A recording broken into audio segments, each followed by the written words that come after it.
O Grupo Municipal do BNG no Concello de Ourense vén de rexistrar para o pleno do mes de marzo e previsto para este mesmo venres unha moción baseada no Real Decreto Legislativo 2/2004 do 5 de marzo, polo que se aproba o texto refundido da Lei Reguladora das Facendas Locais e máis concretamente no seu artigo 72.4, que habilita aos concellos a aplicar recargas sobre a cota líquida do IBI ás vivendas que permanezan desocupadas de forma permanente. A formación nacionalista sinala a elevada cantidade de vivenda desocupada existente.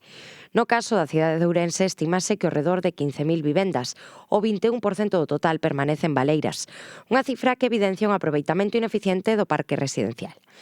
Neste contexto, dende o BNG consideran acaído que o Concello adapte a súa ordenanza fiscal número 1, reguladora do IBI, para incorporar mecanismos que permitan combater a desocupación prolongada das vivendas pertencentes a grandes tenedores, o tempo que se articula un procedemento garantista para a declaración formal de vivenda desocupada.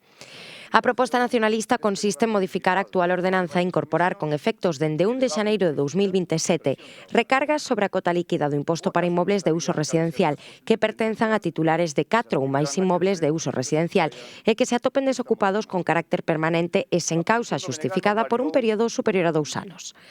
As recargas a aplicar serán dun 50% da cota líquida do IBI para cada vivenda declarada desocupada por máis de 2 anos. Un 100% da cota líquida do IBI para cada vivenda declarada desocupada por máis de 3 anos e un 50% adicional acumulable ás recargas anteriores para cada vivenda declarada desocupada cando o titular posúa 2 ou máis vivendas desocupadas no termo municipal.